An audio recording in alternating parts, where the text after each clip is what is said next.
We did, but it was so long ago. But I'm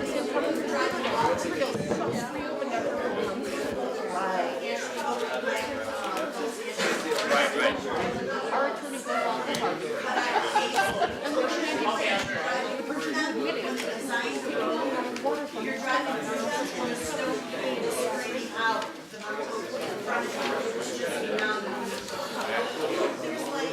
And their ears you can't get anywhere. When you go around the back, can you see the sign of Washington's face?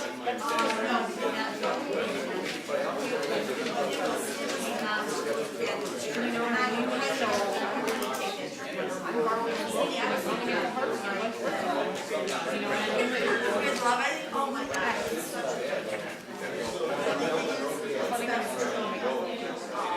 You know what I mean? So we got our problems. Good evening, everyone. Thanks for showing up tonight. At this time, I'll call to order the regularly scheduled board meeting for the Village of Midlothian on May 9th, 2018 at 7 p.m. Roll call, please. Trustee Caveney? Here. Trustee Crowley? here. Trustee Gillis? Here. Trustee Ivan? Here. Trustee Killing? Trustee Kreis? Here. Mayor LaRue? Here. You have a quorum. At this time, please stand for the Pledge of Allegiance and a moment of silence for the fallen veterans. I pledge allegiance to the flag of the United States of America and to the republic for which it stands, one nation, under God, indivisible, with liberty and justice for all.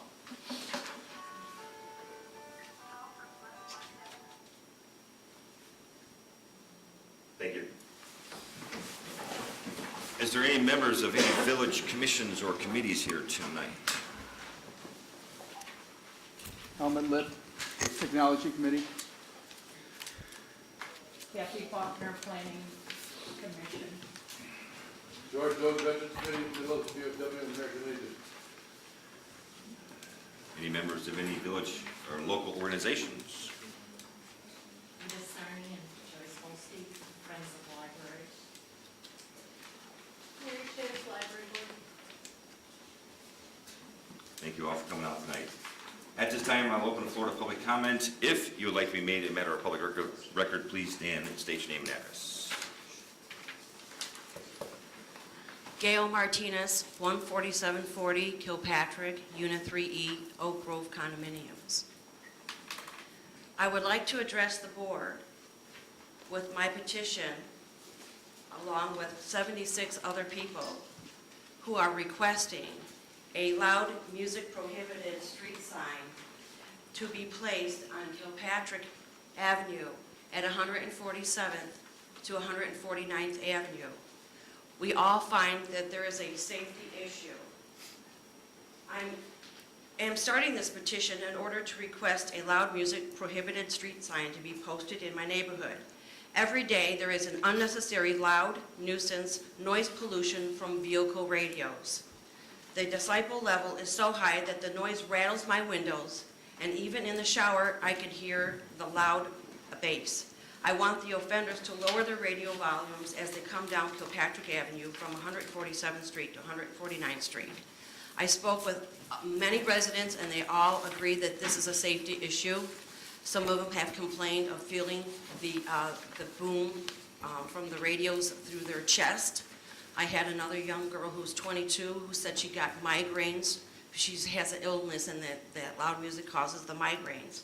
So I have the petitioners right here that I went and took upon myself to request this sign. And I'm hoping that you can put one facing north and facing south, perhaps more than two on our street.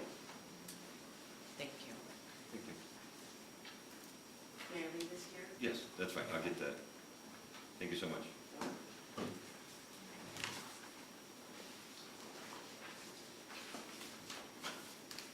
Hello, Mary Chase, 14753 Foster Avenue. As many of you know, Jacqueline Hill, who is a timeless volunteer for many committees here in Midlothian, passed away last month on April 14th, very unexpectedly with very little notice.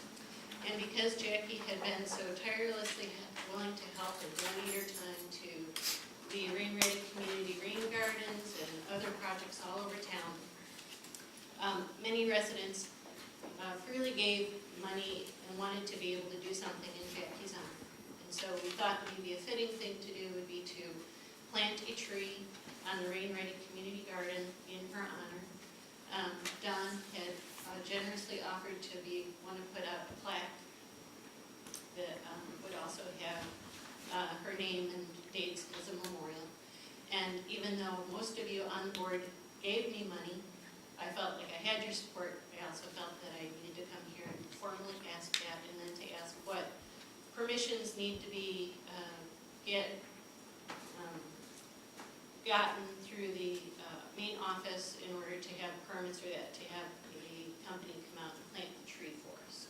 We have more than enough money to purchase the tree and have it planted, and possibly either do some additional landscaping or plantings around it, as well as some other things. I would like to have Helen be part of this, her daughter, but she's dealing with a lot of other issues at this time.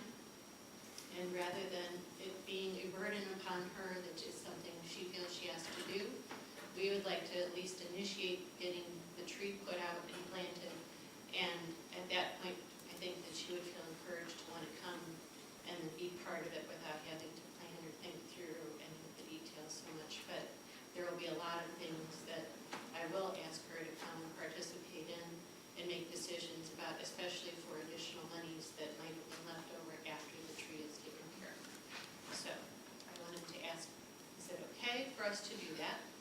I can honestly say that you have the overwhelming unanimous support from this board to do the tree and the plaque, and I'm pretty confident that Superintendent Sperry could aid in the assistance with that. Okay. And then as far as digging and everything else, we haven't located it, and we were trying to figure out where that might be. There are a number of garden beds set up, but not all of them already have something big in them. So we thought maybe we could just sort of pick one of those locations, which is something Jackie helped to plan, and we would just put it in center of one of those as a starting point.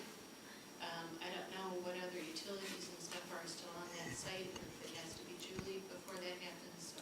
Well, the issue is, you don't want to leave all that topsoil, it's all asphalt. So we would have to overdig that, make sure the tree would last. It was recommended not to plant any trees there, but I think if we overdug it and got all the asphalt around the area, so keep that in mind wherever you pick. If it's a wide open area, that we can take all the asphalt out.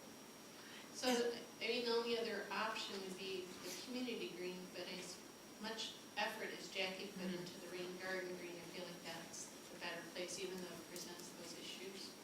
So how would you like us to move forward with that? I can You work guys with just mark the Helen. spot and we'll, Okay. we'll call the Julie. Can I ask a question? When the spot was chosen for the tall evergreen that's at the south end, was it placed there just because it was a big evergreen, or was that the best spot to dig for that tree? I had nothing to do with the spot. Did you dig the hole though? Or did Public Works dig it? Probably. Okay. At the time, we had Morton Arboretum come out and planted a couple trees down there. Right. That was after the fact. Mm-hmm. And well, I can't remember the lady's name. She was out there, she said we shouldn't plant anything over there with that soil conditions. But like I said, I know that if we overdig that, we could backfill it with fresh soil. Right, right. I'm just suggesting that they put it in an area, try not to get it in just one confined space area. Right. Get it in an open area. So to Joe's point, if we have to overdig the area, I'm concerned that if we put it in an existing island, we would probably have to remove the whole entire island and dig out the whole entire island to get the tree in the center and then put everything back. So I'm wondering maybe if we should create a new island. Find a spot and create a new island, plant the Right. tree, and then, what do you So think? initially, and I welcome everybody's opinion, I've tried asking Helen a couple of times, but it hasn't been the best time. So Right. we can delay that, but as the caretaker of the money at this point, Mhm. I'd like to at least have made this initial discussion part of Mhm. the record, that we are liking to do that sooner rather than later. Mm-hmm. Mother's Day is coming up, which is, I imagine, going to be a very difficult day again. Right.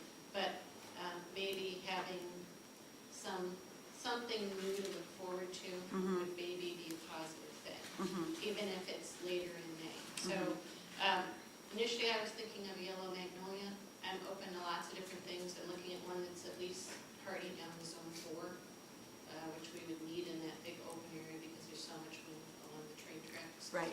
But I'll do a little further consulting with some landscapers and Mhm, landscape architects mhm. and see what our options would be, and we can at least make the initial purchase of the tree and then come out and ask them maybe growing conditions, and we'll set something up with you, Joe, and Okay. decide it.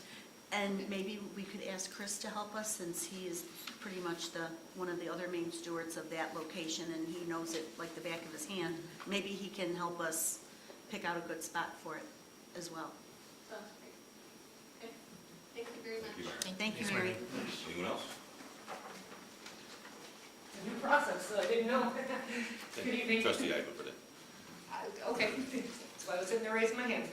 A couple quick questions just for clarity purposes and then one statement. Now that the building superintendent is gone, we went through this with Mayor Ryback, and I'm just looking now for what the chain of command is. Under Mayor Ryback, the process was, it was mayor, building superintendent, building department, with the trustee liaison being, a parallel feed. Does that system still exist, or did you guys change it? Because I do know there was talk, and I've been out of circulation. There was talk about creating a hierarchy, I just don't know if it ever got finished, kind of thing. So what's the chain right now with him gone? Who's overseeing the building department? Trustee Cavney was on vacation, so Trustee Gillis has been overseeing the department until we can. Okay, so you are day-to-day, at least-ish, kind of stuff like last time. All right, cool. Human resources. There's nothing on the website signifying who somebody would call if they were to ask for the human resources manager. Who has been the human resources manager for the past 6 months? Since our HR consultant has left, Treasurer Britton has been our. Okay, so continuity purposes then it was Donna Maslin, yes, and then when she left, we took it over. Okay. Another question. Mayor LaRue specifically, was your Facebook account, the personal one that you've used for politics, was it affected by the Cambridge Analytica issue? Because every user does get messages, and I'm curious if your account got some. I have no idea. You haven't opened your Facebook account and saw no notice? Because Facebook's supposed to send you a notice telling you if you were, I didn't notice. and then you weren't violated. Okay. And was your personal phone hacked over the past year that you're aware of? Not that I'm aware of. Okay. The other two things is the State of the Village address, Yes. May 17th. Yes. Nothing about it on the website whatsoever. I'm curious, first of all, for example, what form is this? Is this more like a town hall where the public will have a chance to ask questions? Or is this more you delivering the State of the Village? There'll be time at the end for questions and answers. So there will be a question and answers portion. And are we renting the space with Ray Day Lodge? Yes. Okay. My last point then, it's not even a question. Right now on the agenda, it says that the March 14th, 21st, and 28th meeting minutes are supposed to be approved. I'm going to wait to see if they get approved or not, because right now the April 4th meeting minutes are in violation of OMA laws. And depending on how the vote happens tonight, as soon as I leave here, I will be filing a complaint with the PAC office, and I didn't appreciate the sigh at all. I will be filing a complaint with the PAC office because, again, it doesn't matter who's in these seats, as I remind all of you. These are principles that I have stood on for years, I've spoken about for years, no matter who has sat in any of these seats. So I am sorry to report that at least one OMA violation is in existence. It has no plans of being fixed, and if any of these on the agenda fall through, those also will not, we won't be in compliance. That's disappointing. Which one you're alleging won't be in compliance? It will be April 4th's meeting minutes, that's not on the agenda for tonight, and it's the 30-day delay.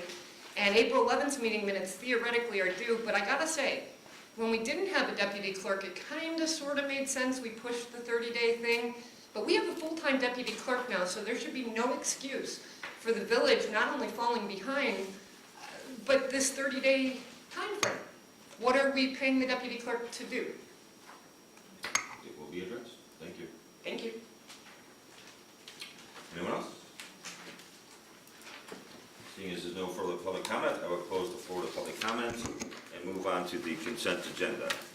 On tonight's consent agenda, we have approval to execute ordinance 1988, the execution of deed conveying 14712 and 14716 Pulaski Avenue to the South Suburban Land Bank. We have approval to authorize Mayor LaRue to execute the engagement letter with Baird Public Finance underwriter to investigate potential for bond refinancing. Approval to authorize Mayor LaRue to execute the engagement letter with Miller Canfield attorney to investigate potential for bond refinancing. Approval for firefighter Omar Gonzalez to register and attend the Romeoville Fire Academy to take the fire apparatus engineer course from August 18th to August 26th, and advanced technician firefighter course from October 13th to October 26th, not to exceed $975. Approval to pay increase for part-time firefighter paramedics as discussed in closed session. Approval to purchase 6 computers and supporting equipment for the fire department from Safari Micro Inc., not to exceed $6,059.68. Approval of fireworks display at Midlothian Country Club on July 3rd, 2018. Approval to execute the final Verizon agreement. Approval of board meeting minutes from March 14th, 2018. Approval of committee meeting minutes from March 21st, 2018. And approval of board meeting minutes from March 28th, 2018. And approval of list of bills. Is there any item that any trustee would like off of the consent agenda tonight? Mayor, Yes. I'd like to remove number 8, please. Number 8. And I would like to remove number 3. Number 3. Okay, so I'm looking for a motion to approve tonight's consent agenda without number 3, approval to authorize Mayor LaRue to execute the engagement letter with Miller Canfield attorney to investigate potential for bond refinancing, and number 8, approval to execute the final Verizon agreement. I'll make the motion. I'll second. Is there any discussion? With regards to number 8, can we just move that to my business? Absolutely. And discuss it and Yep. approve it then? Sure. Okay, thank you. Any other discussion? I'm just curious why trustee Kreis would like to remove number 3. We can talk about that when you get to her business. Oh, okay, that's fine. Any other discussion? Roll call, please. Trustee Gillis? Aye. Trustee Cabney? Aye. Trustee Crowley? Aye. Trustee Ivan? Aye. Trustee Killily? Aye. Trustee Kreis? Aye. Motion carries. Thank you. Moving on to trustee business, trustee Kreis. Okay, the first item under my agenda is the request for approval to allow Antero Engineering to be the engineer for the Keystone Parking Lot construction for the Metropolitan Water Reclamation District Green Infrastructure Grant not to exceed $12,000. And I know we've talked this to death, and I just want to move forward, but again, I just want to make a brief statement. They did all of the work on a prior grant that I utilized to write this grant, which took me an enormous amount of time. We do have the intergovernmental agreement from the Metropolitan Water Reclamation District, including documents that they prepared, submitted from that grant. And again, I'm not married to them. I just am trying to be fair. And I think we have an issue here that the board needs to discuss.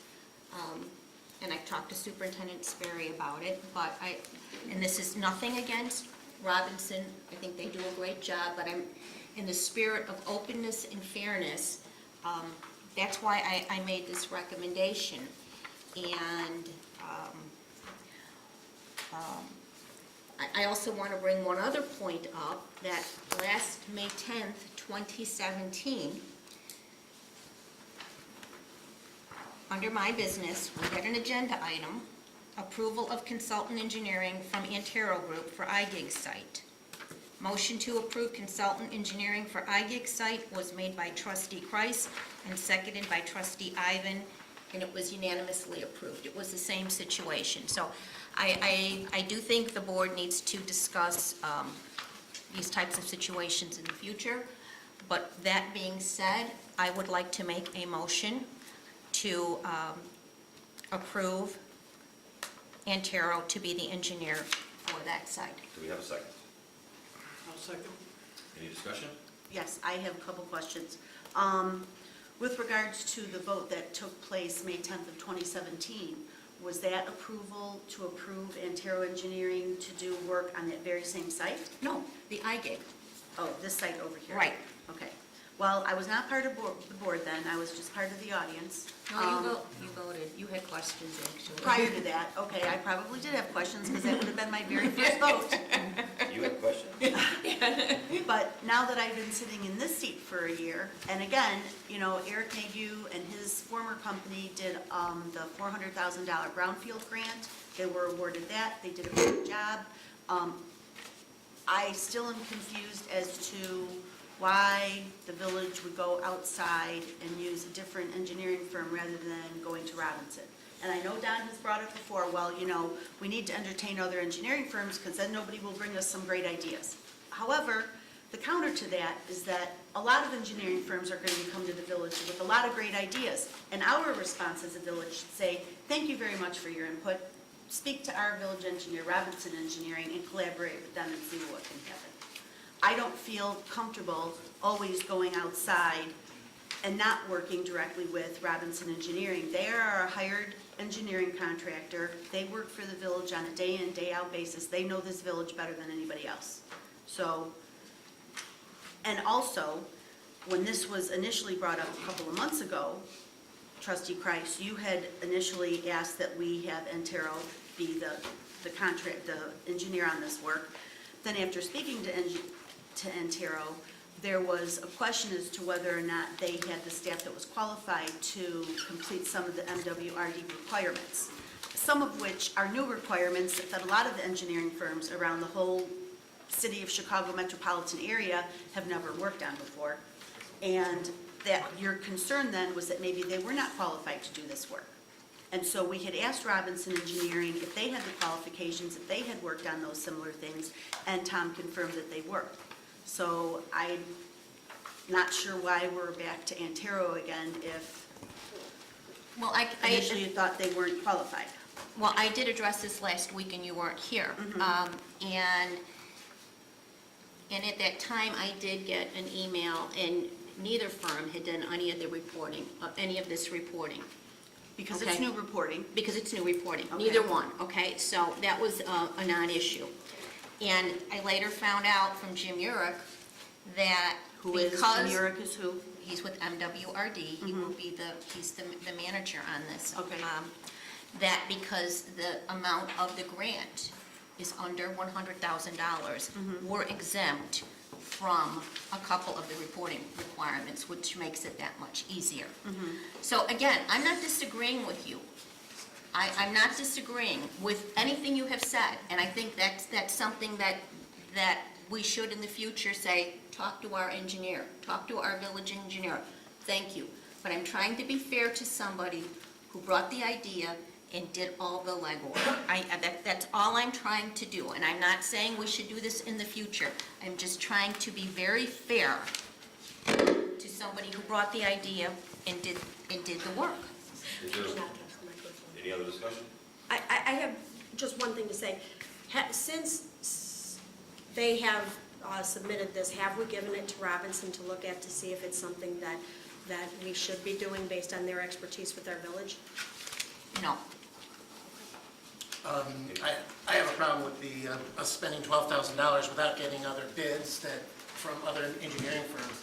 We've done it in the past where we've, well, for instance, the door here in the boardroom, where you maybe get two other guys the prices for the work to be done, but we only have one price from one company for this $12,000. So I'm kind of wondering why there's a discrepancy between the dollar amounts. For a couple $1,000 to get a door, I had to get multiple bids or quotes, and for $12,000 we don't have to? Well, I believe the attorney can probably address this. I believe for professional services, we are not required to get multiple bids. We haven't done that in the past. This particular project would not require the bid process, no.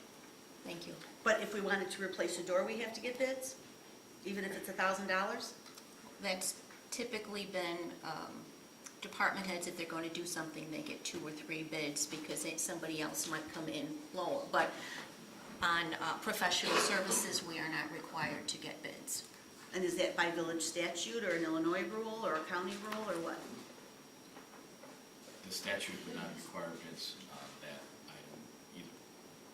It's a matter of whether the ordinance would require it. There's a difference between requirements and what the village practice is, and certainly, So the village practice is what I'm talking about. I know it's not a violation of the ordinance, but it's been our practice in past, for every time we spend over a couple $1,000 or anything beyond the range that we're allocated as trustees or department heads, that we get multiple bids. It's just one of the first questions coming out of every board member's mouth, 9 times out of 10, depending on whoever presents it, department head or trustee. So again, I'm concerned that we want to spend $12,000 without a second or third bid on it. Seems a little ludicrous that we could let that go by at $12,000. Well, I do beg to differ based on what the attorney has said when we've gotten information even from other professional services.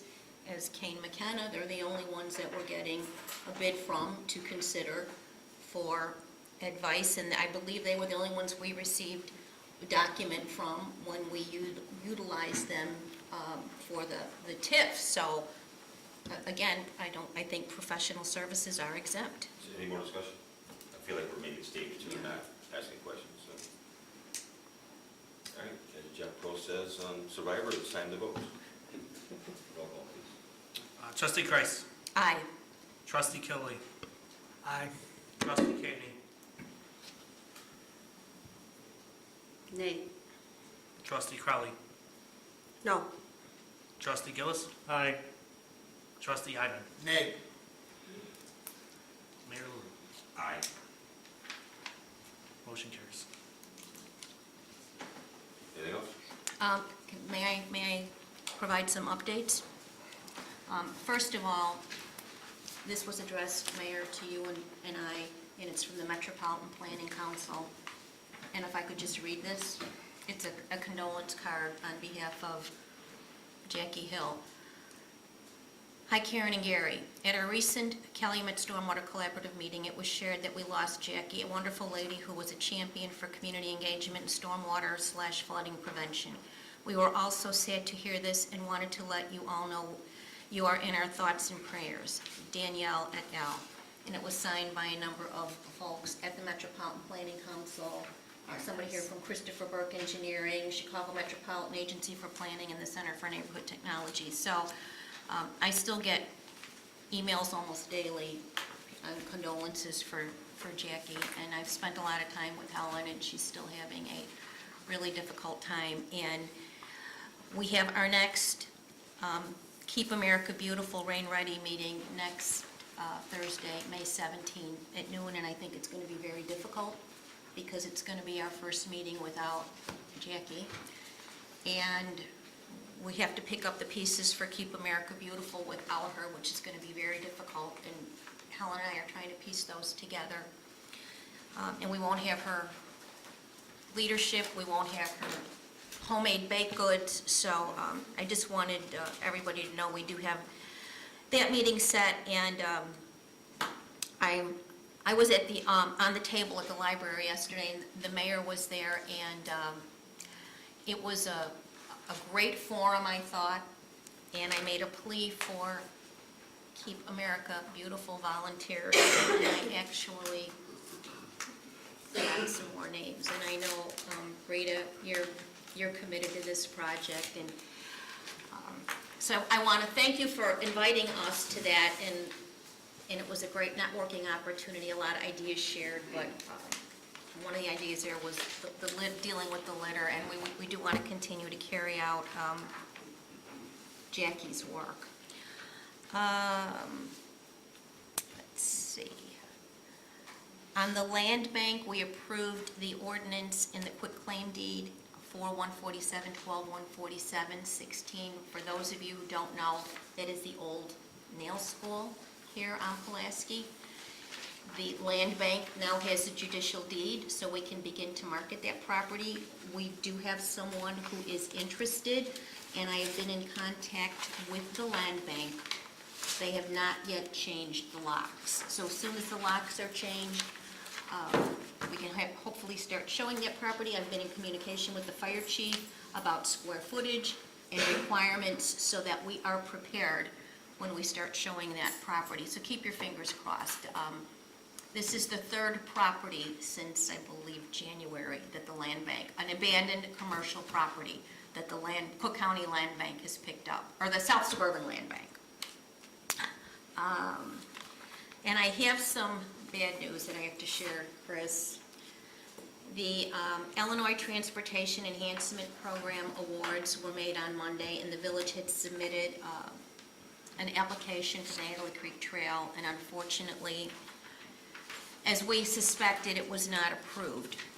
Just to give you just to give you a little bit of a synopsis of how ITEP was funded. 218 applications were submitted, 53 total projects funded, 252 million in projects were submitted, and about 35 million funded.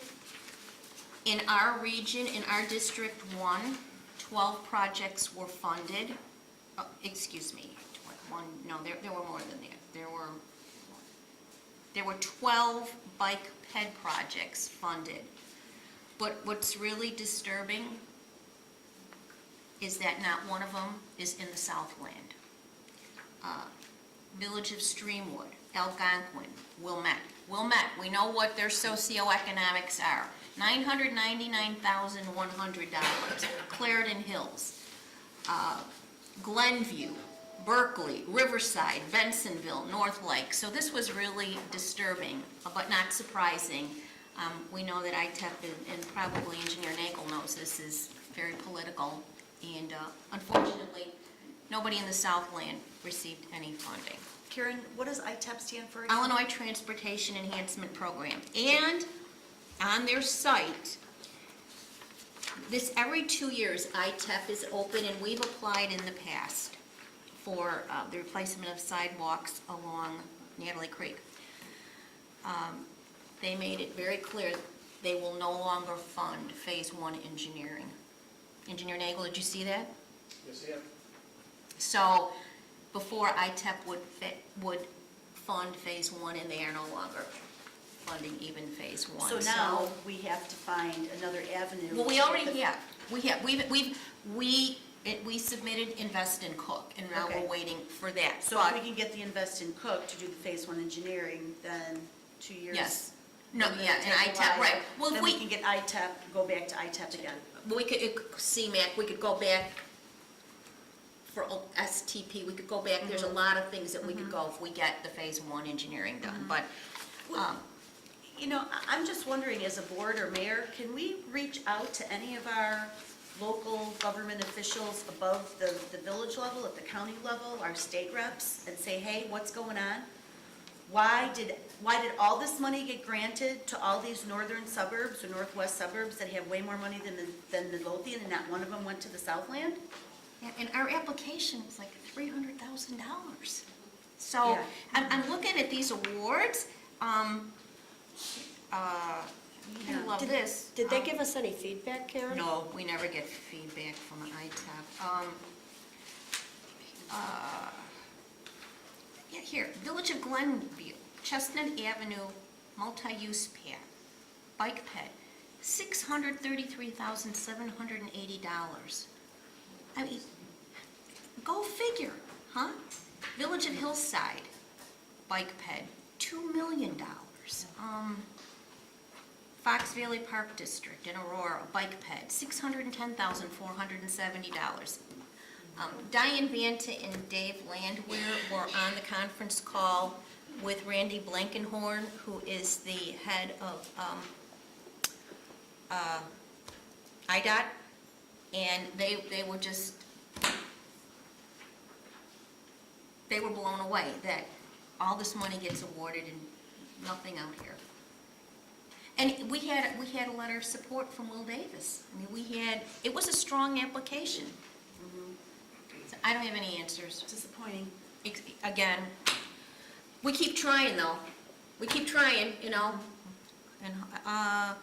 And the only other thing that I have, again, is the parade is on, the Veterans Committee Independence Day Parade is June 30th, and I know Kathy Faulkner is going to help get posters up, which is really what we need, because our committee is, without Sharon Doden now, we're really struggling as well. So that is all I have this evening.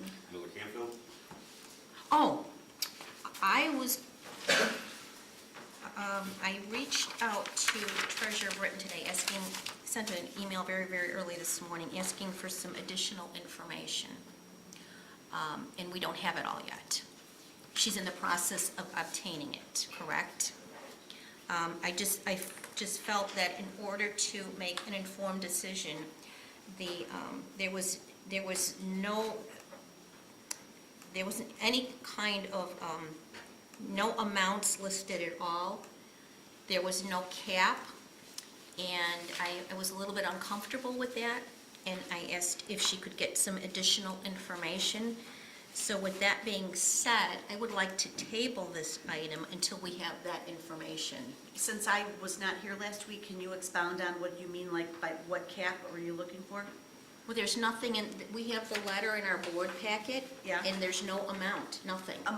What amount are you referring to? The amount of money that they're gonna charge us? Yeah, even an hourly rate, there's It nothing. says right here. No, it's two, no, that's not, that's Are you Kane talking about- McKenna. That's Kane McKenna. Who are you talking about? Miller Canfield. Okay, I'm looking at the wrong one. So you're requesting to postpone the question until a future date? Yes. Point of order, Yes. since that was my agenda item that I put on the consent agenda, shouldn't that be going to me first? That's a good question. Attorney? You can make a judgment as to whether that's appropriately made at this point. I would tend to agree that trustee Price's motion would be in order when trustee Ivan brings it up. I got you. So trustee Ivy can bring up the question and trustee Kreis can motion to postpone it. Right, unless you want to discuss it right now, but again, trustee Ivan raises a good point that probably should be discussed under his item. That's fine, I only brought it up because, Mayor, you asked me to. You asked me to expound on it. Because you took it off the consent agenda. Yes. Okay. Trustee Ivy? Thank you, Mayor. Another point of order. Since that was my agenda item on there on the consent agenda, am I allowed to modify it in any way? Modify the agreement? The letter? How it's worded. I want to change the agenda item to be slightly different because I want to put a dollar amount on it. Motion to amend the item. I believe you can make a motion to amend the item on its face. Well, I'd like to make a motion then to amend the item to say that, add additional statements saying not to exceed $40,000. We can add that to the letter.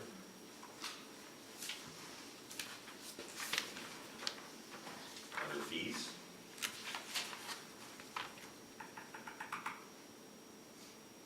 Because right now, the letter is, basically is free, there's no charge associated with it. It's a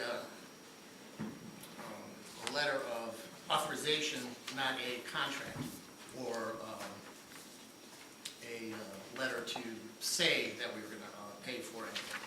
It's just authorizing that particular agency to do some work for us, some investigation work. So since there's no cost associated with it, I'm assuming that is what the driving problem here is with it, that you guys believe there's a cost associated with that agenda item. And I just want to add, just to make it safer for you guys to be comfortable with, by saying $40,000, not to exceed $40,000, because that is the highest response that we have gotten back so far from the investigation that we started on getting dollar amounts for a free letter. Okay, so we have a motion on the table from trustee Ivan to amend the approval of the engagement letter with Miller Canfield to investigate potential for bond refinancing not to exceed $40,000. I guess I need a second. I'll second. Any discussion? So I guess I'm confused. Can we explain that again, because I didn't get that?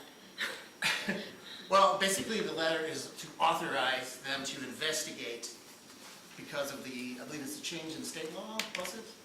that they're required by law now to ask for an authorization letter to investigate the possibility of whether or not they can refinance their bonds and give us a cheaper rate on interest.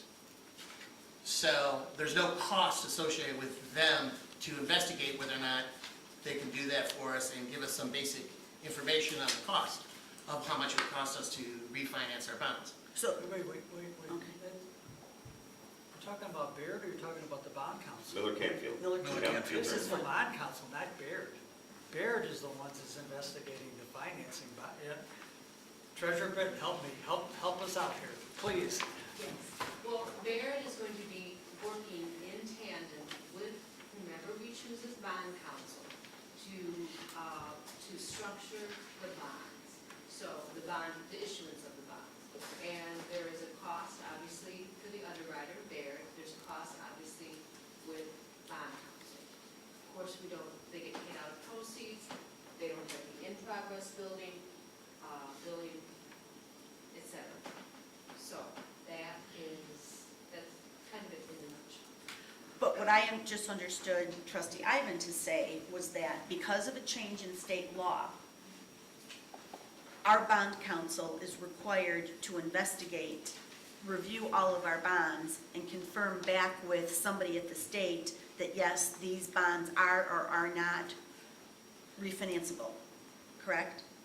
Well, it's not quite that. What they do is they go ahead and work with, they give opinion on, they give opinion on the issuance of the bond themselves, i.e. are we creditworthy? Are the bond, if they're tax exempt bonds or taxable, are they in essence after their review? Yes, they are taxable, yes, they are tax exempt. It's those kinds of opinions that they give. So, and in order for them to move forward to do those opinions, we need to sign this engagement letter. And what trustee Ivan is saying is that there is no cost to the village for them to, For the engagement letter. for the engagement letter, and there's no cost to the village for them to do this pre-work, to Correct. review our bonds, to let us know, yes, it's tax exempt, no, it's not tax exempt, yes, that we can refinance this one, no, we can't refinance this one, yada, yada, yada. Correct. Last year, we wouldn't have been required by the state, this year we are. So I have a question, do you want to, so we want to choose the bond house now? In other words, you don't want to give them the work and then later on say, well, we chose this other bond I house. want to take advantage of it being free. So in other words, you would have them do the work and then choose someone else? If the board so chooses, because it'll be up to the board to make that decision, not me. I don't think that's right. According to the letter from Miller Canfield, that's what we're talking about, right?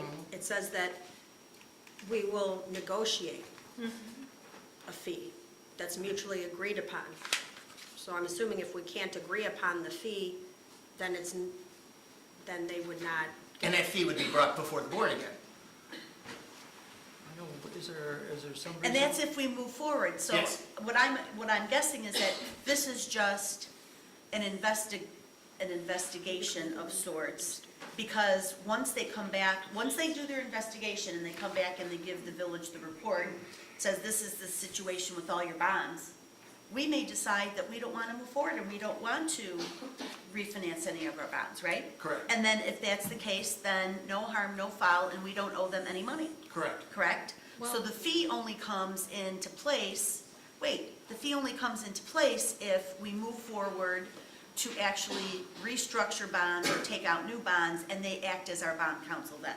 But I guess I'm a little confused here, because as I read this, and this is what triggered my email to try to get a dollar amount, it says there, the last sentence is, in the case that no financing is ever completed, we would render a reduced statement of charges.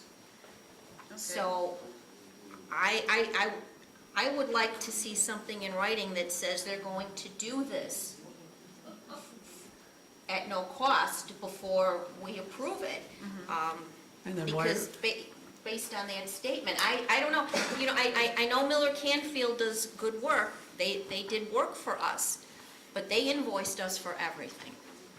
Is there some necessity that we have to start this tonight, or because we have two bond houses possible bond houses that we would work with. The one, we've talked to Miller Canfield, we haven't talked to the other one yet, and we don't When you even say know. bond house, are you referring to the finance company, or are you referring to the attorney? The Miller Canfield and Freilich in Yeah. Springfield. It's Evan Royley Yeah. and Chapman Cutler. Right. I contacted all three of them. Right. Miller Canfield was on his way to a meeting and could not get the quote to us. He would go ahead and do that tomorrow. I did get quotes from the other two bond houses. And what were those quotes? And the other quotes were not to exceed $40,000 for Chapman Cutler and $19,750 for Evan Royley. Okay. So why don't we postpone this until we get the third bid, and then the board can decide what they want to do?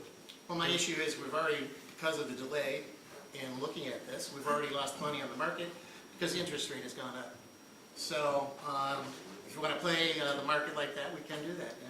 Well, there's a question on the table from trustee Ivan to, motion on the table from trustee Ivan to approve Mayor LaRue to execute the engagement letter with Miller Canfield attorney to investigate potential for bond refinancing not to exceed $40,000. I would second. There was a second.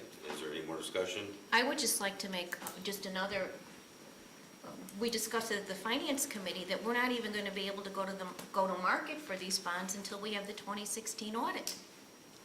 That is correct. But we want to be positioned. We want to be positioned, but we're not going to have the 2016 audit until, the target is mid-June. I'm hopeful. We've not been so great with our target dates before. So again, that's why I didn't see the urgency until we had a complete picture that we could look at. And the estimated date of the financing would be sometime in November, roughly? We were talking about sometime around there? I thought we were talking a little bit more towards September. Right, because don't we need the 2017 audit as well, correct? We do need the 2017, Yes. and we are hopeful that if we get the 2017 by September, that we can then go ahead. So we have two bids right now, one 40,000, one 19,000, we're going to choose the 40,000.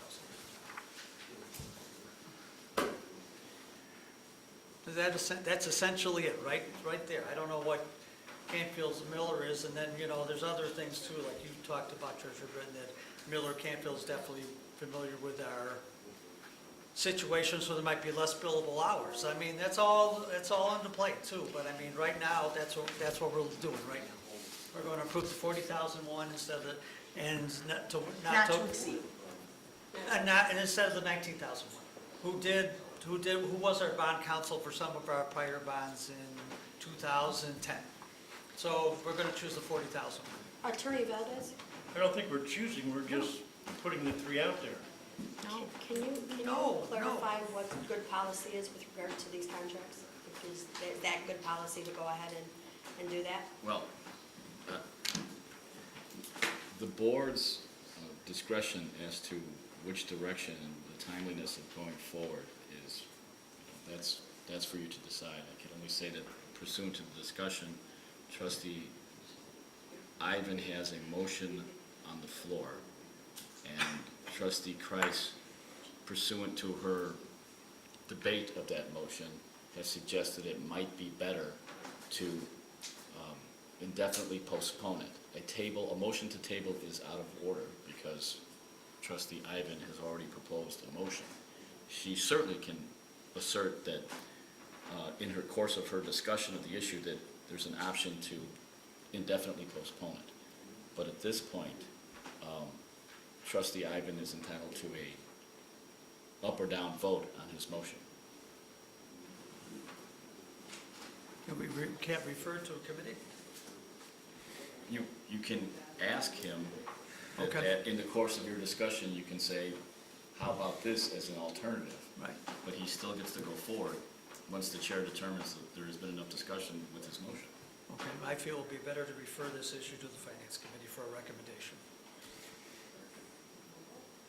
I don't know why we're doing this tonight, I have no idea, but, the Finance Committee has not recommended any bond counsel at all. And I would, it's going to be the end of the month, we have a meeting, and the finance committee can recommend a bond council, and we can get on with this. It's not gonna delay a thing at this point. Actually, we have the meeting in like a week and a half. Yeah. So, we have a motion on the table and a second. It's time to vote. Trustee Ivan? Aye. Trustee Crowley? Aye. Trustee Kaveny? Aye. Trustee Gillis? Nay. Trustee Kilby? Hey, Trustee Kreis? Nay. Mayor LaRue? Aye. Motion carries. What a good night. All right. Still on you, Trustee Ivan. Thank you, Mayor. I don't believe there is anything else that I need to discuss, right? So I'm done with my stuff. Trustee Gillis. Yes, Mayor, thank you. I did mention last week at committee that we were being reimbursed from Global for the front section repair on engine 2753. Chief Hotwagner has been working diligently to get as much out of that because of the warranty expiring on a piece of equipment that shouldn't have failed. Currently, he's collected $1,013, and we're still hoping to get more reimbursement out of that, so I just wanted the board to be aware of that. The next few weeks, we should be receiving a check for $4,337.97. This is for eligible claims process for reimbursement through the Illinois Firefighters Training Act. This is done through the State Fire Marshal's Act, or State Fire Marshal's Office. This is for reimbursement training that Chief Hotwagner had his department submit for claims for training from January 1st of 2017 to December 31st of 2017. So the training that we pay for, we do get part of reimbursement. These are state certification classes that our firefighters have taken through the course of the year of 2017. So some of that training is reimbursed if we submit proper training work and it becomes eligible. So thank you, Chief Hotwagner, for making sure that training work was submitted in a timely fashion.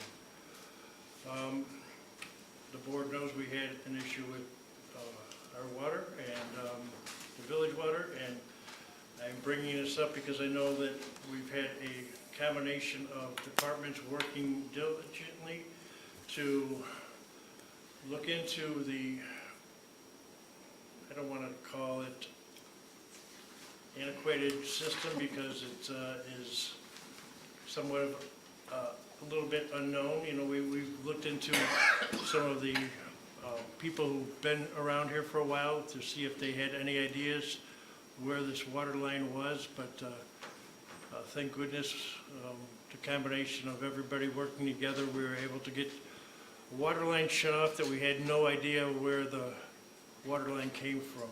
So with that, this was a leak underneath the bunk room in the fire department that was approximately 4 feet underground, and it happened at 4 o'clock in the morning the other day when one of our firefighter paramedics got up to use the restroom and stepped in a pile of water, which is probably very shocking. Thank goodness that there was no electric issues because it could have been very deadly and hazardous. The bunk room sits about 4 inches higher than the rest of the fire department, so it was very unusual to see that kind of leak on that piece of building. But you know, I commend Chief Hotwagner and his crew in Public Works. I mean, it's not every day you see, you know, the chief out there shoveling concrete, and you know, these guys were busting concrete in the wall trying to find a leak, and it probably saved the village quite a bit of money to do it. And you know, luckily we were able to find some old documents that helped get the proper diagram and idea where the leak was coming from. But with the combination of everybody working together, we have located it. And that's what that blacktop is in the middle of the sidewalk out front. So, you know, hopefully this is not something that is going to be happening on a regular basis to our departments, but you know, with walls falling down and water's breaking, water lines breaking, it's not a very good feeling. So, that was the original water line that fed the original village hall before the addition was put on. It's vacated now. We disconnected that and then we're gonna replumb the few fixtures that were hooked up. We got even doing all that. So it's saving us quite a bit of money. Glad that's over. And lastly, I just want to make mention that we're still looking for individuals that may be interested in being part of the Midlothian Memory Clippers. We're meeting every Monday night about 5:30 between now and the end of June. Currently, we're working on identifying the parade route, past businesses that have occupied some of the addresses between Girls Hardware and the Village Greens. And we're sort of coming up with a historical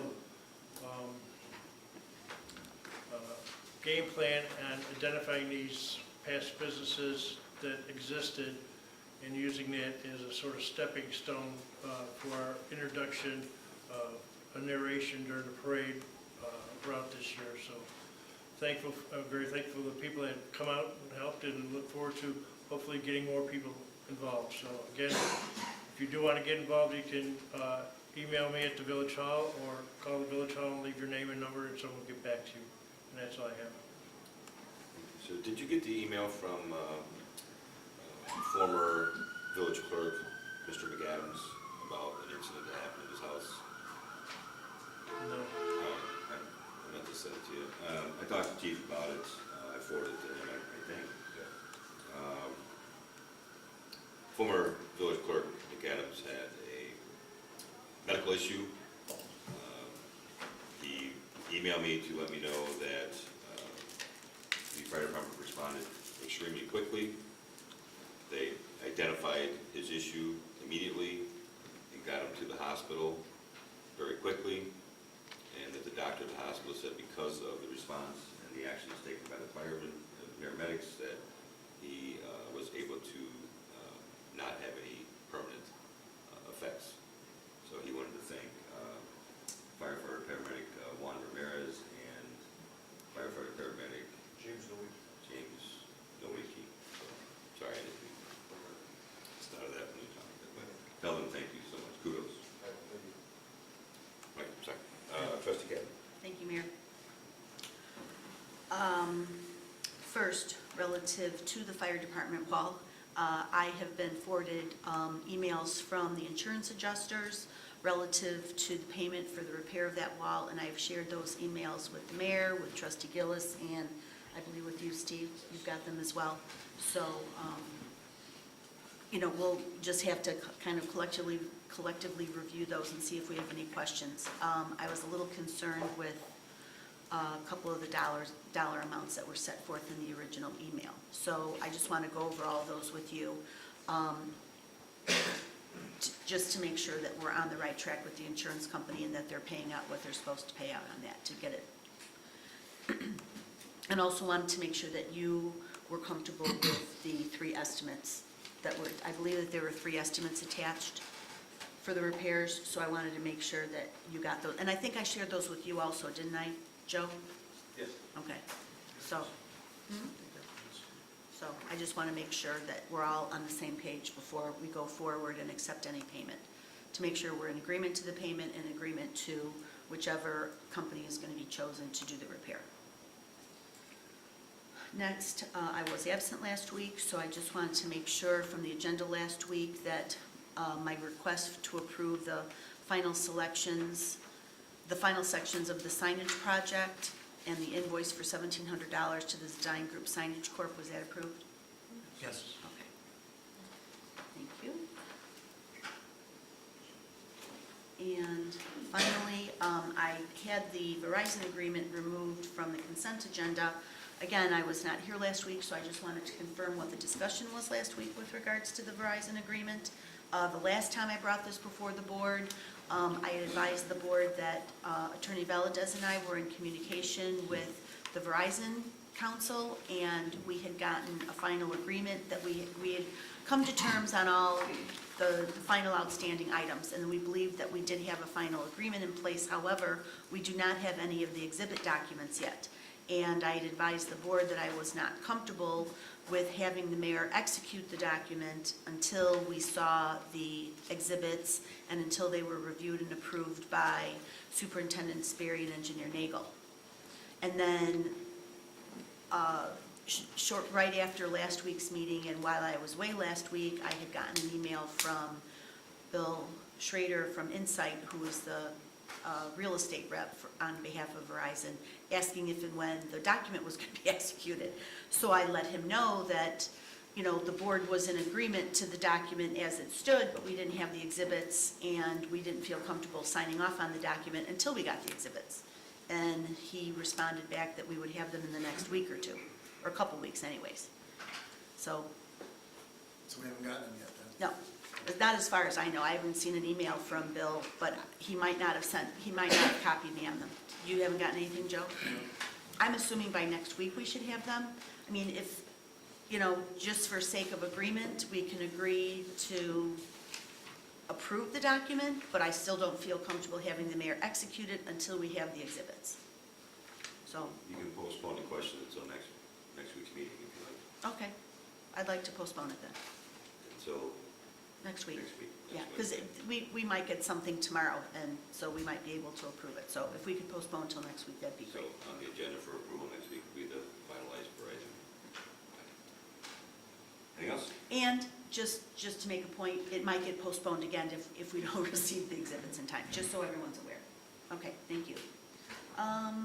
Last thing, we did not reappoint Superintendent DeSimone to be superintendent for the building department. Thank you very much to the mayor and to Trustee Gillis for assisting me and help keeping things running smoothly in the building department. We are in the process of contacting two different outside companies to provide us with temporary building person to help us in the meantime, and possibly, and also talking to one of those companies to engage them for temporary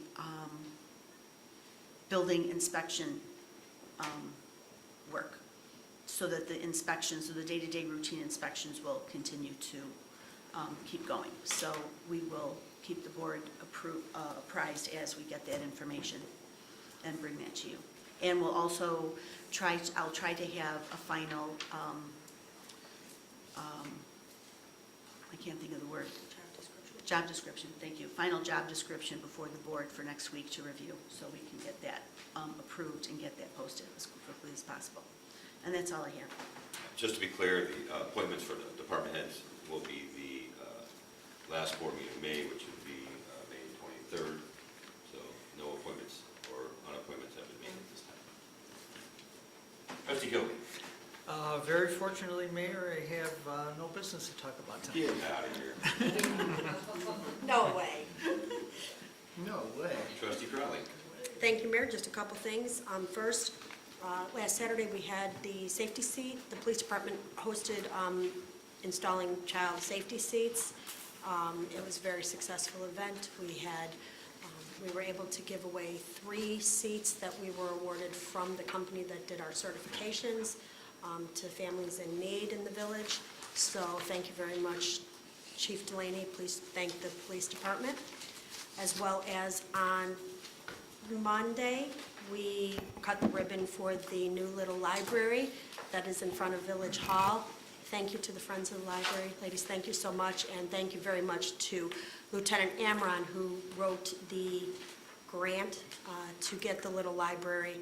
I know he was really excited, and I know our police officers are biting at the chomp to exchange some books. So I look forward to everybody sharing it, and I actually have a book today that I'm going to exchange, so I'm excited myself.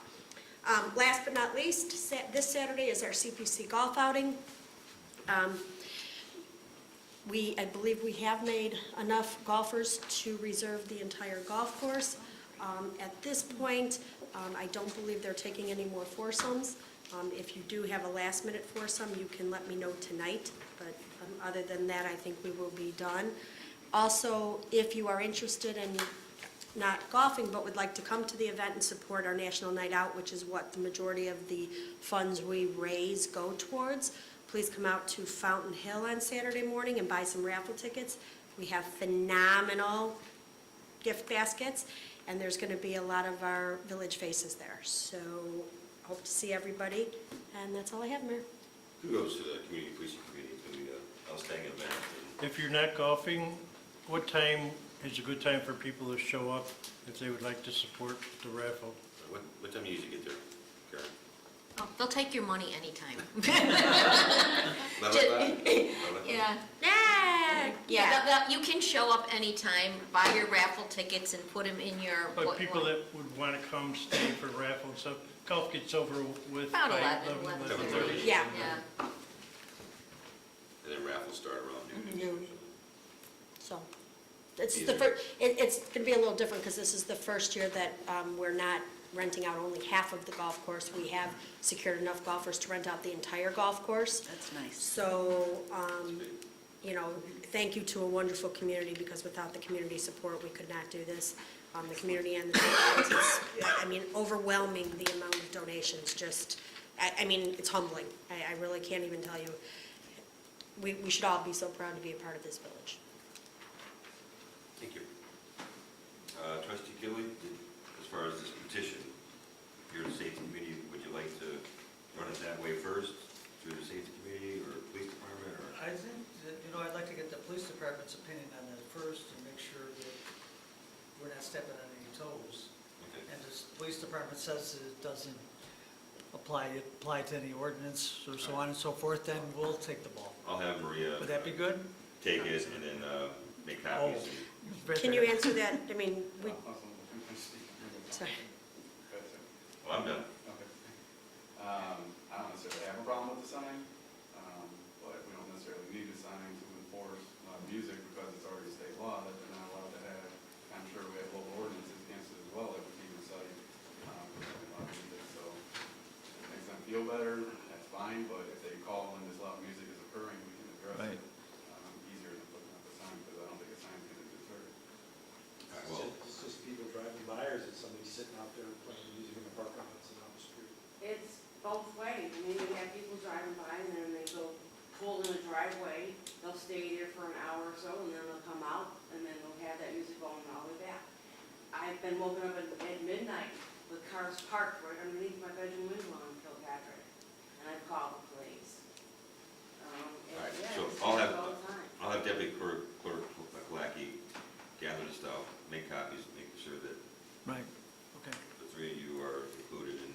I'm Before- I'm good with it too, if the chief's good with it.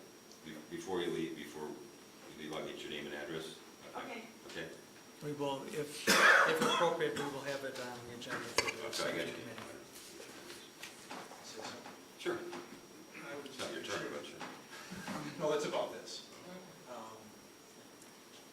Whatever you do here is going to set precedent. Everybody that in the neighborhood of Lots area is going to want to sign. So you have to make sure that we distinguish this as a specific reason for that structure. I have a question before we get off of this. Does the police department still own a meter to determine the decimals of the loud music? Because we've had that once before in the same area. It was brought out in the Kilpatrick area. This is quite a few years ago, but For the bar, right, for Durban? yes.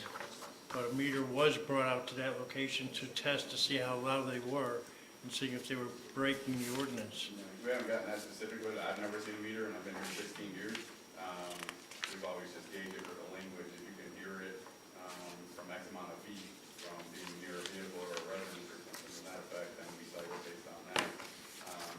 Typically, if it's coming from a residence, we'll get warnings. If it's coming from a vehicle and we're getting numerous complaints on it, I'm sure if we write citations, then eventually we're going to get the result we want. I would assume- Because I do recall we had a meter out there. we did. one time. That's the beer garden at Durban. Right. I would just quickly just say that for enforcement in stationary areas, obviously, every municipality should probably have a meter because that seals the fate of the defendant. It's more difficult in an area where the car is moving and it's gone by the time the officer gets there. He doesn't. Right.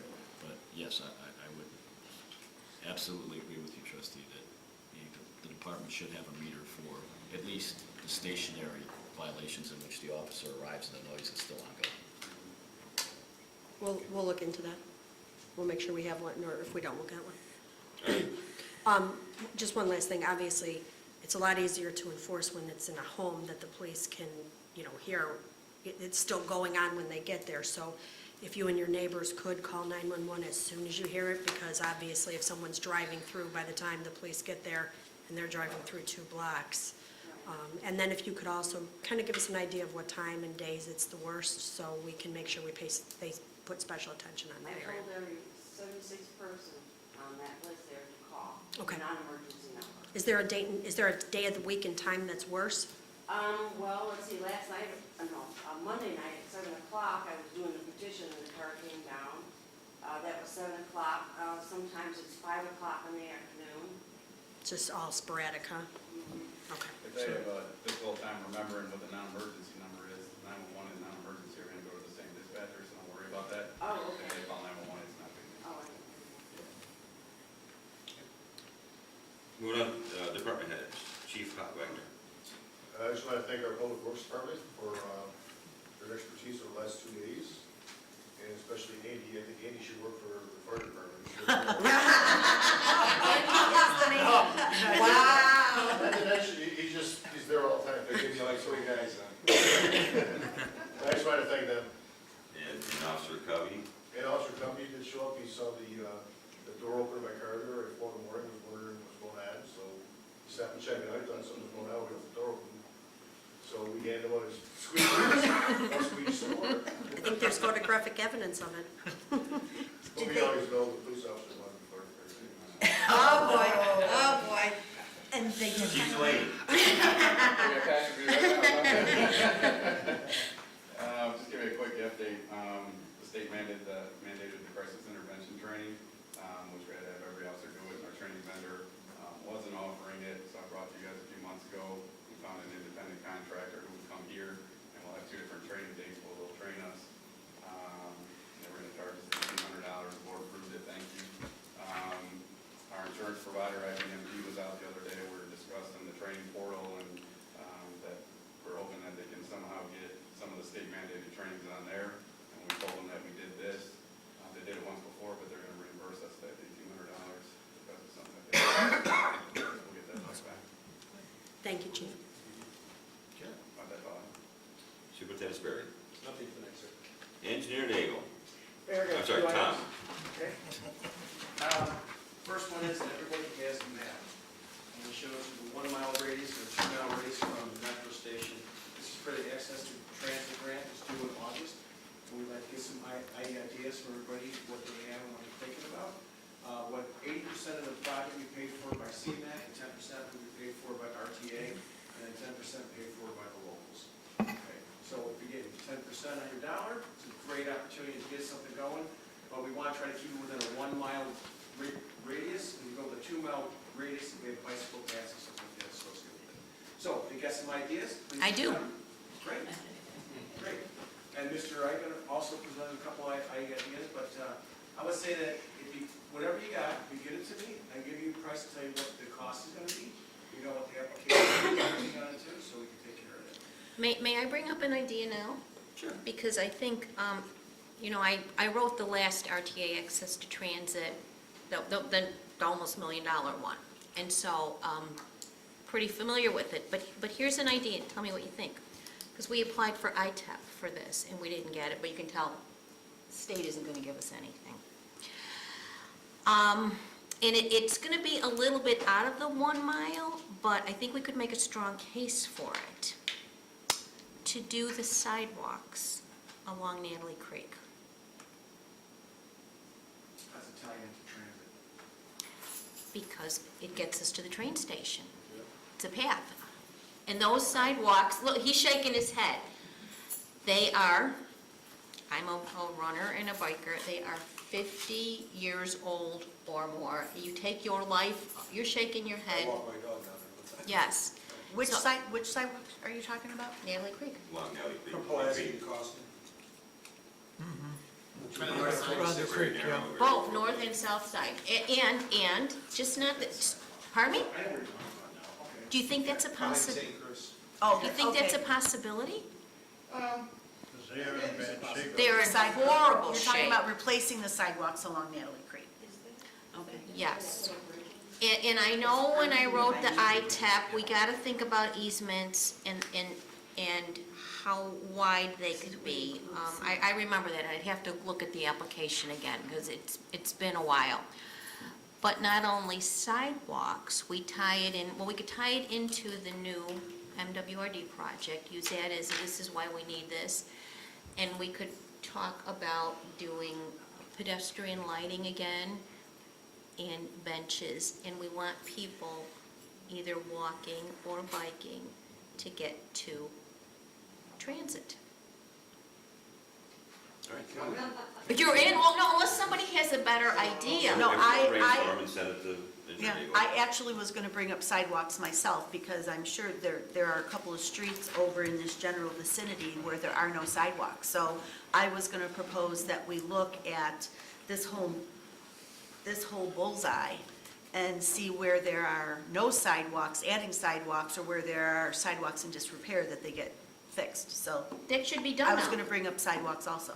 That should be done under the 980,000. I think we identified, not all of them. Stuff on 147th Street, a couple fingers going north and south. Yeah, there were fingers going north and south. But what trustee Kavanaugh says is true, there's a lot of gaps in town. A lot of There's gaps. a lot of gaps within this 1 mile Mhm. radius, we might be able to get that funded. But someone has to make an assessment. We have to make an assessment, but we got to charge it for it. So if someone has to go out there and actually try to figure out what the quantities are, we tell you what the cost is gonna be to do the concrete work, and where all the gaps are. But here's the thing, we have to pay for the phase one for this. Um, We do, for the, I know, for the RTA access to transit. We have to, the phase one engineering has to be done before we submit the application. On a sidewalk job, it's not as complex as a normal Right. phase one, so it's much, much cheaper too. So how much would it be for phase one, like along Natalie Creek? I mean, that wouldn't be, because you're not on an IDOT roadway, you're not gonna have, correct? Couldn't tell you. off the top of my head. It's just point of order, could we discuss this at a committee meeting instead of this meeting? Just brainstorm. Because I don't want send to it go to into engineering. details about all my ideas that I wanted them to do, so. I would say this, brainstorm amongst yourself and pick a project amongst yourself and say, this is the job that we want you to go after. Try and that manner. Good idea. Okay, so the other item is that there's this funding out there called United States Army Corps of Engineers Section 219 funding. Ms. Cavney, Mr. Galea talked to me about it too. We also talked to the U.S. Army Corps about it too. There's funding available out there. It's a 75-25% grant. It's a 2 to 3 year process to get the funds. So you have to pick a project that's out 2 to 3 years. It can't be eminent. So I came with the idea, why don't we do sewer line? We talked to them. They said that it's a perfect job for it. Section 219 is tied into clean water. So we're going to submit an application. It's just a cover letter really for $1 million saying that we'd like to do sewer lining. We haven't got the sewers picked yet. It's 2 to 3 years to get in the queue, see what happens. We need to get Congressman Rush to sign off on it. We got a recommendation letter for Congressman Rush to sign.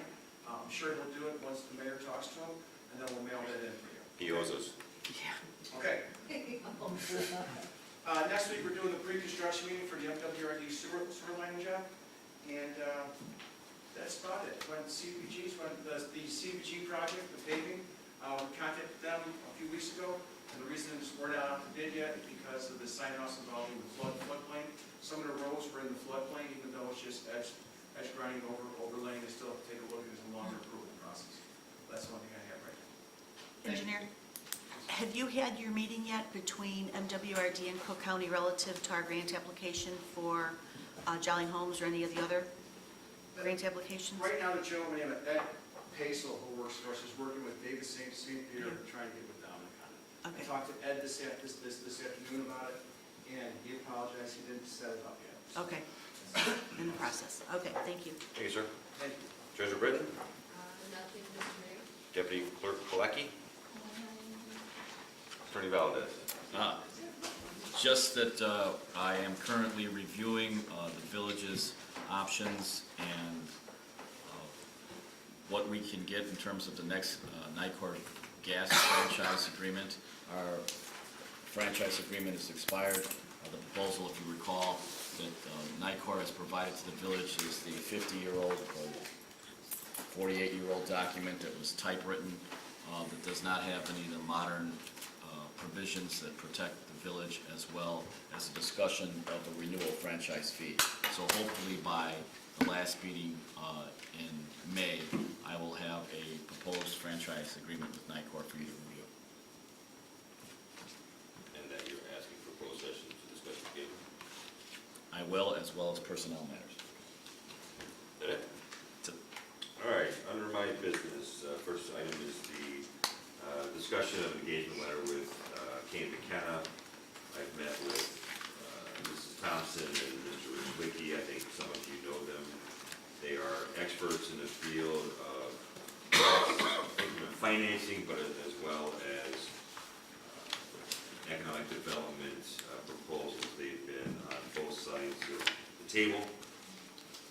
Many different developments in many different communities, and I'm going to be asking the board next week to approve the proposal from them not to exceed $3,000 to consult the village on the Bill K. Ford economic incentive proposal that they brought us. I just want to make sure that the village is getting the best deal.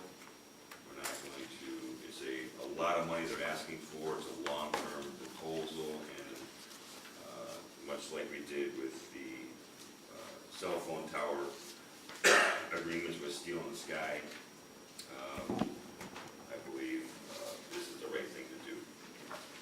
So as you can see, the one page, second page where they were asking not to exceed 5,000, going back and forth, and you can tear that page out. They agreed to go to not to exceed 3,000. So anybody have any discussions on that about it, or you want to take it a week and we can discuss it next week, or as we vote on it? Just thank you for negotiating the cap down. Mr. Rich Wicki and Mrs. Thompson are stand-up people, from what I can tell. So, yeah, sure. Thank you. Are we able to vote on this now, or do we have to wait until next week? to vote I on it? didn't want to bring it on. I don't like to bring things up first, out of the bat, out of the gate. Oh, I didn't realize this wasn't discussed last week. Okay. All right, so that's on the agenda for approval next week. Let's see, we will also be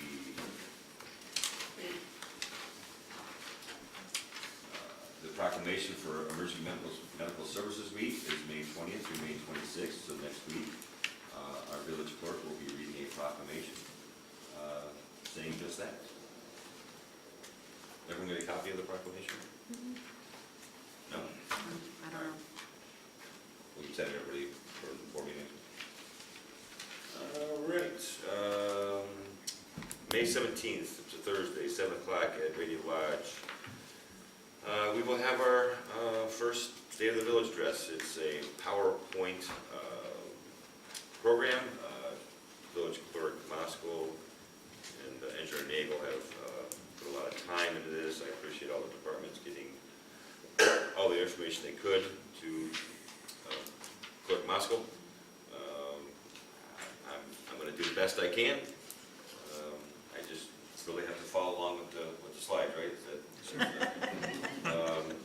So it'll be interesting. I just think it's important that we tell people everything we do and everything we have. And there's a lot of moving parts here, and it's probably good to get it out there. And I'm assuming that Mr. Lip will be there to videotape it, and we'll get it out on YouTube as well. So if you can't make it, there will be access to the video.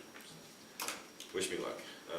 Let's see, Deputy Clerk Kalaki reminded me to remind all of you that we are in desperate need of all of your committee member names so that we can make those appointments on the 23rd. As Trustee Kreis alluded to earlier, myself, Trustee Kreis, and Trustee Ivan attended the On the Table event at the Midlothian Public Library, and I can't thank Jennifer Cottrell from the Midlothian Public Library enough for putting it all together and hosting it, and the Friends of the Library. It was clear, it was truly a summit of all the local leaders from all the different groups and organizations, schools, library, park district, all the village stakeholders. It was an enlightening event. It really was, to hear churches, members from the churches were there as well. So it was very good. We talked about a lot of different things. We were broke down into groups of 6. There had to be 60 people there, right? Maybe not quite 60, but there were. How many? There was 8 at each, about 45. It was, That was close. But it was very, well attended.